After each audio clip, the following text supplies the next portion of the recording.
그러면 네 번째 섹션은 디지털 헬스에서의 유용성이라는 건 과연 무엇일까에 대해서 좀 더 구체적인 이야기를 갖다 나눠보도록 하겠습니다. 우리가 디지털 헬스에서의 유용성과 관련된 개념으로 RWPA라고 하는 개념을 갖다 먼저 이해할 필요가 있다고 생각을 해요. 여기서 RWPA라고 하는 것은 Real World Performance Analytics, 즉 디지털 헬스 제품이나 서비스를 실제 생활 환경에서 사용해 보고 나서 과연 그 의도한 제품의 효과가 충분히 안전하게 구현되었는지를 평가하는 과정, 그러한 과정을 우리가 RWPA 중에서 특히 RWHA라고 합니다. Real World Health Analytics라고 얘기를 갖다 하고요. 디지털 헬스에서 기본적으로 생각하는 유용성은 아까 앞에도 잠깐 얘기했지만 첫 번째는 헬스 베네핏이죠. 그래서 내가 어떤 특정 질환을 치료하려고 했거나 또는 내가 전반적으로 건강을 증진시키고자 했거나 어떠한 것들이든지 간에 본인의 건강과 관련된 어떤 니즈하고 원트가 있었고 이제 그러한 것이 실제 충족되었느냐, 그래서 밸류를 갖다가 과연 냈느냐를 갖다가 보는 것이 헬스 베네핏입니다. 그리고 두 번째는 그랬을 때 안전성이 과연 얼마나 높으냐. 그래서 특히 이런 디지털 헬스라고 하는 건 주로 이제 정보통신 기기를 통해서 이루어지는데 그런 걸 갖다가 우리가 임상에서 클리니컬하게 사용할 때 과연 얼마나 세이프한가 하는 점들을 갖다 다루는 것이 클리니컬 세이프티다라고 생각을 갖다 하면 됩니다. 그래서 이 두 가지를 갖다가 우리가 일반적으로 안유 검사라고 해요. 안전성, 유효성 검사.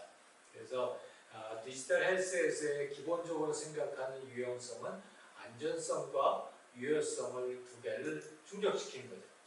그래서 예를 들어서 이 폼이라고 하는 우리 연세대학교 HCI 대학하고 주식회사 하이에서 개발하고 있는 ADHD 아동들을 위한 디지털 치료제를 보게 되면 이 ADHD 아동들이 가지고 있는 이제 문제점 중에 하나가 실행 기능, 그러니까 실행 기능이라고 하는 건 제가 어떤 목적이 있었을 때, 예를 들어서 내가 내일 선생님이 주신 숙제를 갖다가 다 해 나가야 되겠다라고 생각하는 그런 목적이 있었을 때 그런 목적을 달성하기 위한 여러 가지 행동들을 효과적으로 수행할 수 있는 능력, 그것이 실행 기능인데 이런 실행 기능이 전반적으로 매우 낮은 경우, 그게 이제 지나치게 낮았을 때 우리가 ADHD다. 그래서 아동들의 이 실행 기능을 높여주기 위한 음성 기반의 태블릿 PC용 디지털 헬스 서비스를 갖다 우리가 뽀미라고 했고요. 이 뽀미가 실제로 어떻게 작동하는가를 갖다 보기 위해서 이 영상이 하나 있는데요. 우리 영상은 나중에 이 실제로 한번 플레이를 갖다 해서 보도록 하겠습니다. 잘 먹었습니다. 도훈아, 지금 입안이 까끌까끌하지 않아? 저녁 먹고 나서 우리 뭘 하기로 했더라? 뽀미에게 알려줘. 양치즈!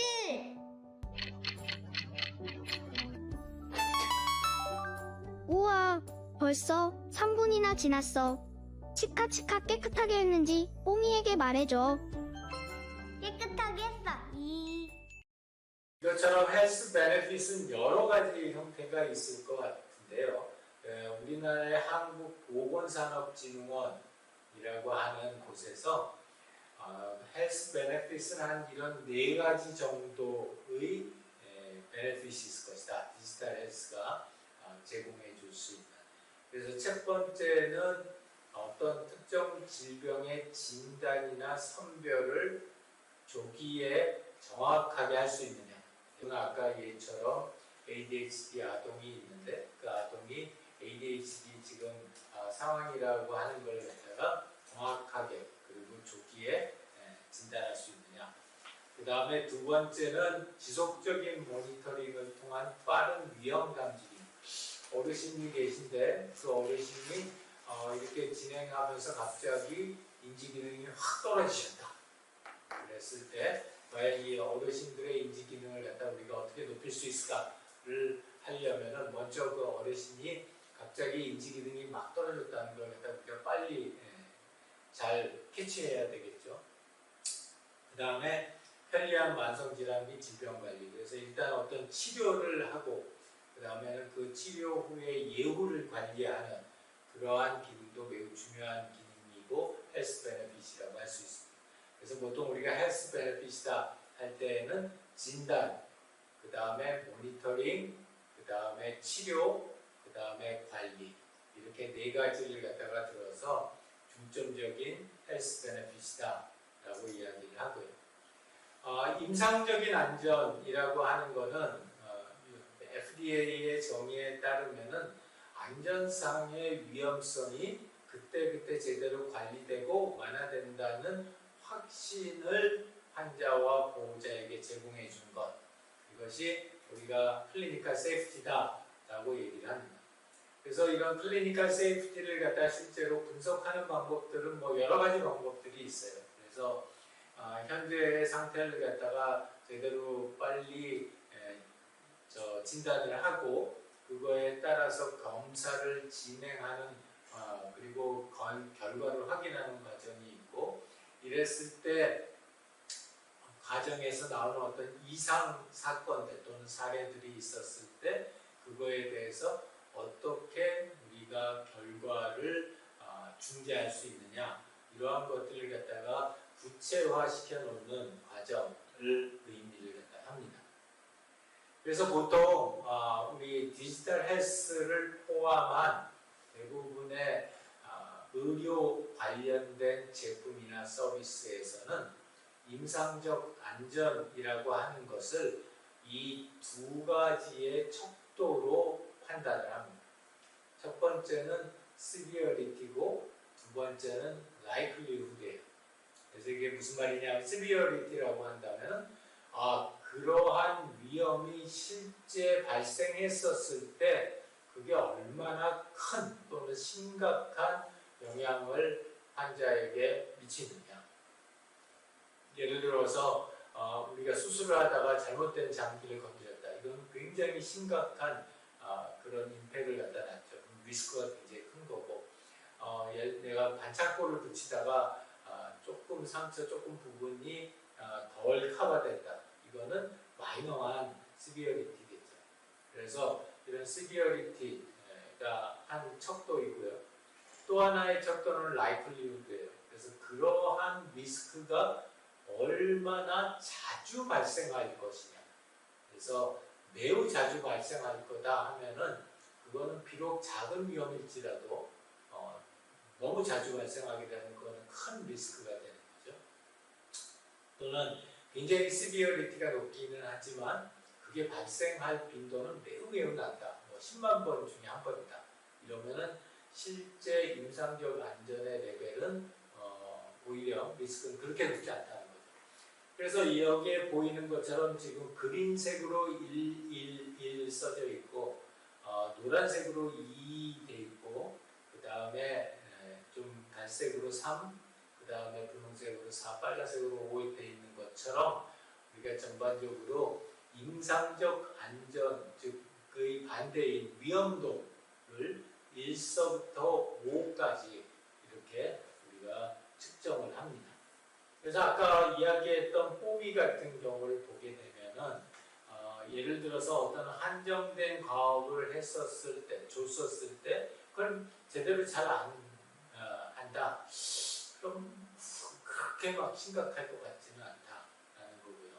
예를 들어서 부모한테 어떤 리포트를 줬는데 그것 때문에 부모가 애를 갖다 잡았다. 그러면 그것도 위험이긴 위험인데 그렇게 심각한 위험은 아니다. 그래서 오른쪽에 보면 위험 정도가 대부분 2나 1 정도 되죠. 디지털 헬스가 가지고 있는 중요한 장점 중에 하나는 다른 수단에 비해서 이런 리스크 레벨이 상대적으로 낮다라는 데 있어요. 그래서 많은 학자들이 이 디지털 헬스라고 하는 게 비록 유효성, 그러니까 헬스 베네핏은 약이나 수술을 하는 것보다 작을지 몰라도 그거를 시행하는 과정에서의 리스크가 워낙 적기 때문에 그 상대적인 클리니컬한 리스크는 작은 편이다라고 이야기합니다. 자, 이렇게 해서 마지막 섹션을 갖다 마무리를 했는데요. 전체를 갖다 총정리를 하자면 우리 디지털 헬스에서 중요한 유용성의 척도는 첫 번째가 헬스 베네핏, 그게 실제 사람들의 어떤 문제를 갖다가 해결하거나 또는 전반적인 건강을 증진하는데 얼마나 효과적이었냐.